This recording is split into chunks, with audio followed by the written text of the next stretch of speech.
کہ ایک انصاری خاتون نے اپنی بیٹی کا نکاح کیا اور اس خاتون کے سر کے بال، جو اس کی بچی تھی اس کے سر کے بال کسی بیماری کی وجہ سے گر چکے تھے، تو انہوں نے آ کر رسول اللہ صلی اللہ علیہ وسلم سے کہا کہ میرے شوہر نے مجھے حکم دیا ہے کہ میں اپنی بیٹی کے بالوں میں وگ لگاؤں، بال یعنی نقلی بال جو ہے وہ اس کے سر پہ وگ کے طور پہ رکھوں۔ آپ صلی اللہ علیہ وسلم نے فرمایا کہ ایسا نہ کرنا، اس لیے کہ اللہ تعالیٰ نے بالوں میں جوڑ لگانے والی، اس طرح وگ لگانے والی خواتین پر لعنت کی ہے۔ یہ اس لیے کہ کسی کو دھوکہ دینا اور جس چیز کی حقیقت موجود نہیں کسی کے سامنے اس کا اظہار کرنا، یہ فَلَيُغَيِّرُنَّ خَلْقَ اللَّهِ کے اندر شامل ہوتی ہے۔ قرآن مجید میں اللہ تعالیٰ نے شیطان کے جو ہتھ کنڈے بیان کیے ہیں، اس میں سے ایک یہ ہے کہ شیطان نے کہا کہ اللہ تعالیٰ میں آپ کے بندوں کو گمراہ کروں اور اب آپ کے رستے سے ہٹانے کی کوشش کروں گا، اور ان کو جن باتوں میں انوالو کروں گا ان میں سے ایک یہ بھی ہوگی فَلَا يُغَيِّرُنَّ خَلْقَ اللَّهِ، جس انداز میں اللہ آپ نے ان کو پیدا کیا ہے، جو شکل و صورت اور رنگ انہوں آپ نے عطا فرمایا ہے، وہ اس کو ضرور بضرور بدلیں گے اور اپنے طور پر ایسے کام کریں گے جو عام جو انسان کی شکل و صورت ہے اس کو بالکل یکسر بدل کر رکھ دیں۔ انہی میں سے ایک کام یہ نقلی بال سر کے اندر جوڑنا بھی ہے۔ رسول اللہ صلی اللہ علیہ وسلم نے سختی کے ساتھ نقلی بال سر کے اندر جوڑنا اور اس کو جو ہے اصلی بنا کر دکھانے کی ممانعت فرمائی ہے۔ یہاں پر ایک سوال یقیناً ذہن کے اندر آئے گا کہ آج کل بہت سی ایسی ٹریٹمنٹس ہیں جہاں سر پر اصلی بال اگاتے ہیں، تو کیا وہ بھی کروانی حرام ہوں گی؟ تو یاد رکھیے، اگر کوئی ایسی ٹریٹمنٹ ہے جو قدرتی طور پر بالوں کو اگاتی ہے اور وہ بال بڑے بھی ہوتے ہیں، نشو و نما بھی رکھتے ہیں، تو یہ علاج ہے، ایسی کوئی ٹریٹمنٹ حرام نہیں ہوگی جب تک کہ اس کے اندر کوئی اور حرام کام نہ ہو۔ اور ظاہر بات ہے وہ ایک بڑی تفصیلی بات ہے، ہمیں یہ چاہیے کہ ہم اگر اس قسم کی کوئی ٹریٹمنٹ کروانا چاہتے ہیں تو اس کی پوری تفصیلات مقامی طور پر آپ کے ہاں جو علماء ہیں پہلے ان کے ساتھ ڈسکس کر لیں کہ یہ پروسیس ہے، کیا اس میں کوئی ناجائز معاملہ تو موجود نہیں ہے جس کی وجہ سے ہم چھوٹی سی اس بات پر اللہ اور اللہ کے رسول صلی اللہ علیہ وسلم کے لعنت کے مستحق بن جائیں۔ لیکن اس سے ہٹ کر کوئی ایسی ٹریٹمنٹ جس میں عارضی طور پر یا مستقل طور پر مصنوعی بال سر پر لگا دیے جائیں، اس کی اسلام میں اجازت نہیں ہے۔ یہ بات واضح کر دوں، ایسی کوئی بھی ٹریٹمنٹ جس میں عارضی طور پر یا مستقل طور پر مصنوعی بال سر پہ لگائے جائیں یا پہلے سے موجود بالوں کے اندر جو ہے اضافہ کیا جائے لیکن وہ بال مصنوعی ہوں، وہ قدرتی طور پر اگ کر بڑے نہ ہوتے ہوں، ایسی ٹریٹمنٹ کی اسلام میں اجازت نہیں، اور ایسا کرنے والے یا کروانے والیوں پر اللہ تعالیٰ کی لعنت ہے۔ جب ہم یہ بات بیان کرتے ہیں تو فوری طور پر جو سوال بہت زیادہ پوچھا جاتا ہے وہ یہ ہے کہ یہ تو بہت عام ہو گیا، اب تو ہر جگہ ہیئر ٹرانسپلانٹ اور اس سے متعلقہ علاج ہیں یا اس سے متعلقہ جو بیوٹی سیلونز ہیں وہ موجود ہیں۔ اسی طرح وگز جو ہے وہ بنانے کا بہت رواج عام ہو گیا ہے، اصلی بالوں سے اب وگ بنائی جاتی ہے، اور فیشن انڈسٹری میں یا الیکٹرانک میڈیا کے اندر تو خال ہی کوئی ایسا ہوگا جس نے ایسا نہ کیا ہو۔ عموماً بھی معاشرے کے اندر جو ہے وہ لوگوں نے یہ سب کیا ہوا ہے۔ تو اب یہ سوال پوچھا جاتا ہے جب اتنا زیادہ یہ کام ہو رہا ہے تو پھر بھی یہ حرام ہے، تو یہ بات سمجھ لیجئے، کسی کام کا کثرت سے ہونا یا بہت زیادہ لوگوں کا اختیار کر لینا اس کے جائز ہونے کی دلیل نہیں ہے۔ کسی بھی کام کے جائز یا ناجائز ہونے کی دلیل اللہ اور اللہ کے رسول صلی اللہ علیہ وسلم کا فرمان ہے۔ اگر اللہ اور اللہ کے رسول صلی اللہ علیہ وسلم کے فرمان میں وہ کام ناجائز ہے، خاص ساری دنیا ہی اس کو اختیار کر لے تب بھی وہ ناجائز، اور اگر کسی بات کو اللہ اور اللہ کے رسول صلی اللہ علیہ وسلم نے جائز قرار دیا ہے، ساری دنیا ہی اس کو ناپسند کیوں نہ کرنے والی بن جائے تب بھی وہ کام جائز ہی رہے گا۔ اس لیے یہ چھوٹی چھوٹی چیزیں ہیں جنہیں ہمیں سمجھنا چاہیے اور اپنی زندگی کے اندر ان سے بچنا چاہیے، اس لیے کہ بسا اوقات ہم صرف اپنے لباس یا اس لباس کے اندر موجود کچھ چیزوں یا اپنے بالوں اور ان کے انداز اور اطوار اور اس کے استعمال اور اس کی متعلقہ جو ہمارے اٹھنے بیٹھنے کے انداز ہیں، ان سب کی وجہ سے مسلسل اللہ کی نافرمانی میں ہوتے ہیں۔ دیکھیں، یہ بڑی بدبختی کی علامت ہے، بہت گھاٹے کا سودا ہے کہ میں اور آپ بیٹھے ہوئے ہیں، سو رہے ہیں یا کہیں چل پھر رہے ہیں، لیکن مسلسل اللہ تعالیٰ کی نافرمانی کا کام کر رہے ہیں، اور وہ کام ہم نے کرنے کے بعد بھول چکے ہیں کہ ہم اللہ رب العزت کی غضب کا، اللہ کی طرف سے لعنت کا اور اللہ رب العزت کی ناراضگی کا کوئی کام ایسا کیے ہوئے ہیں جس پر مسلسل اللہ تعالیٰ ہم سے ناراض، جن میں سے یہ کام سر فہرست ہے۔ بالوں کے اندر بال جوڑنا، آئی بروز کی پلکنگ کروانا، پردے کے احکامات کا خیال نہ کرنا، مردوں کے لیے سونا پہننا، ریشم کا لباس پہننا، ایسا لباس پہننا جو بہت چست ہو، یہ ساری وہ چیزیں ہیں جو ہم نے کر لی اور اس کے بعد ہم بھول گئے کہ ہم ایسا کیے ہوئے ہیں، لیکن مسلسل یہ سارے کے سارے معاملات اللہ تعالیٰ کی نافرمانی کا ذریعہ بن رہے ہیں، اور آپ غیر دانستہ طور پر اللہ تعالیٰ کو ناراض کر کے مسلسل اللہ تعالیٰ کی رحمت سے اپنے آپ کو دور کیے ہوئے ہیں۔ تو ایسے تمام معاملات سے ضرور بچیے جو انسان کو پورا دن اللہ تعالیٰ کی نافرمانی میں لے کر چل رہے ہوں۔ خوشی اور مسرت کے موقع پر کون سے امور ناجائز ہیں؟ وقفے سے قبل ہماری گفتگو اس موضوع پر جاری تھی۔ بہت سے لوگ، مرد حضرات، شادی بیاہ کی تقریبات میں سونے کے زیورات پہنے ہوئے نظر آتے ہیں۔ خواتین تو یقیناً سونے کے زیورات استعمال کر سکتی ہیں، لیکن مردوں کے لیے سونے کے زیور استعمال کرنا یہ ناجائز ہے۔ حضرت عبداللہ ابن عباس رضی اللہ عنہما فرماتے ہیں کہ رسول اللہ صلی اللہ علیہ وسلم نے ایک صحابی کو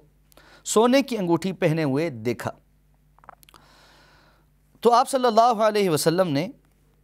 وہ انگوٹھی ان کے ہاتھ سے اتار دی اور دور پھینک دی، اور پھر فرمایا، تم میں سے کوئی شخص آگ کے انگارے ہاتھ میں لینا چاہتا ہے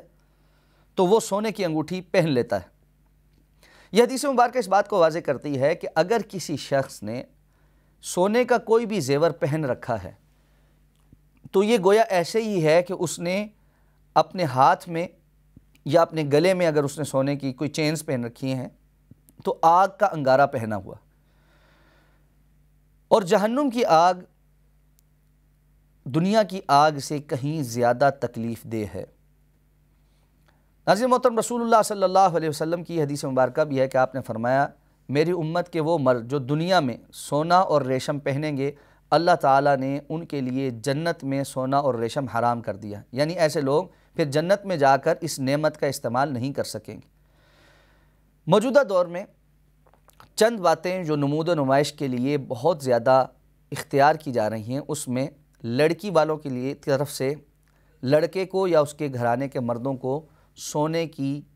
انگوٹھیاں یا چینیں تحفے میں دینا ہے، اور اسی طرح اپنے مال کے اظہار کے لیے، اپنی امارت کے اظہار کے لیے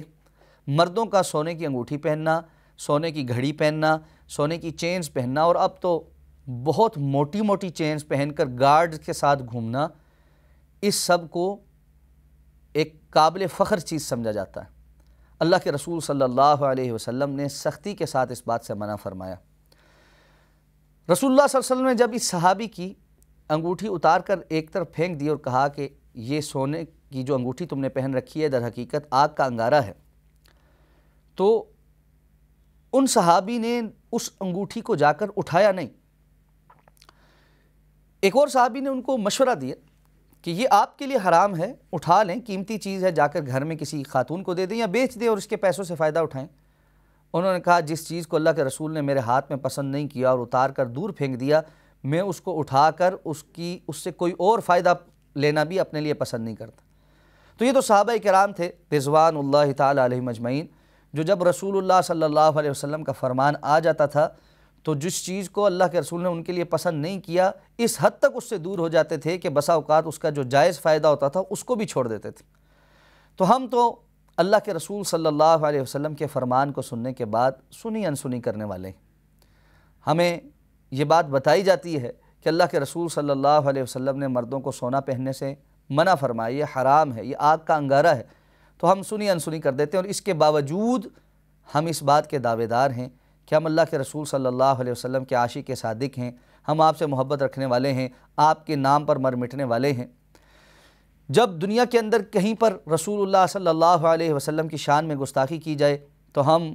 گلے پھاڑ پھاڑ کر نعرے لگاتے ہیں، ہم اپنے ہی املاک کو نقصان پہنچاتے ہیں، ہم اپنے ہی بہن بھائیوں کو تکلیف میں مبتلا کرتے ہیں، ہم رستے بھی بلاک کرتے ہیں، ہم بہت سارا کچھ کرتے ہیں، لیکن ہم اپنی خواہشات نفس کو اللہ کے رسول صلی اللہ علیہ وسلم کے فرمان کے مطابق کرنے کے لیے تیار نہیں۔ ہم اپنے لباس کو، اپنے اٹھنے بیٹھنے کو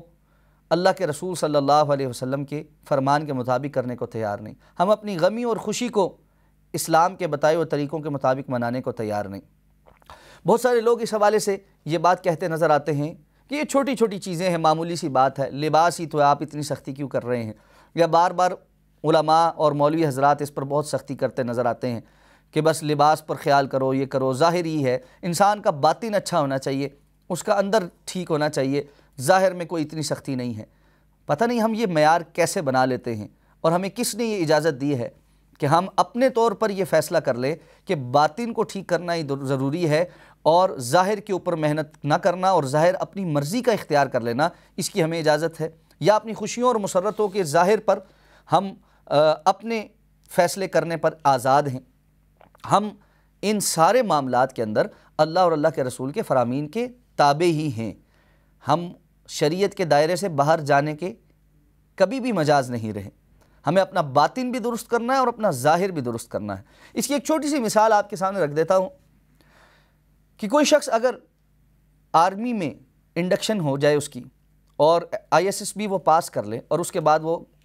ہماری پاکستان آرمی کے قابل فخر ادارے کاکول اکیڈمی پہنچ جائے، اور وہاں پر پہنچ کر وہ اس بات سے انکاری ہو جائے کہ میں تو یونیفارم نہیں پہنوں گا،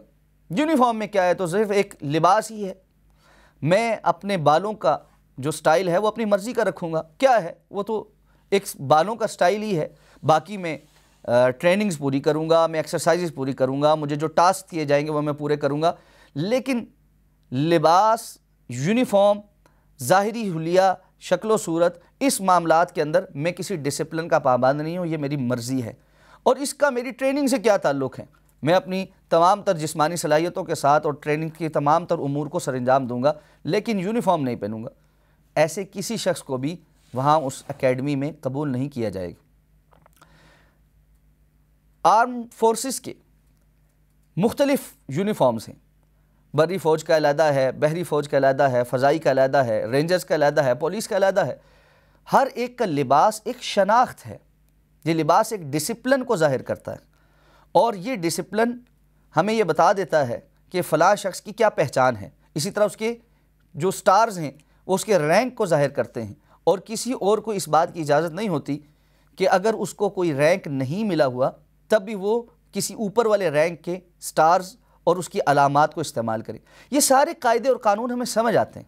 ہم ان کی پاسداری بھی کرتے ہیں،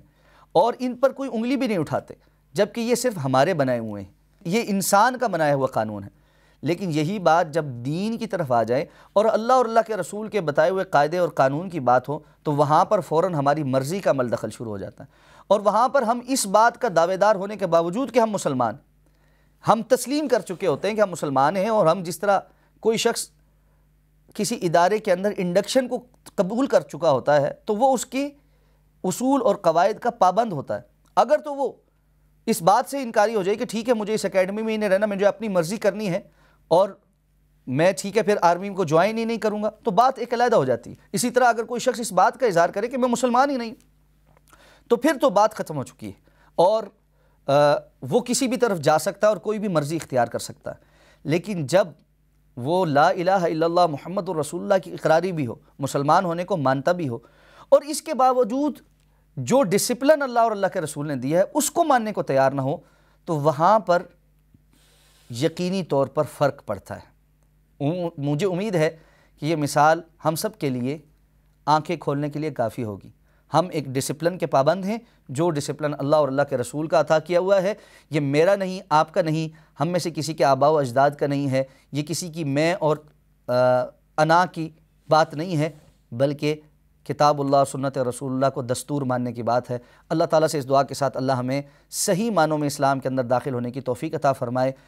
نیکسٹ پروگرام تک کے لیے اجازت دیجیے۔ السلام علیکم ورحمۃ اللہ وبرکاتہ۔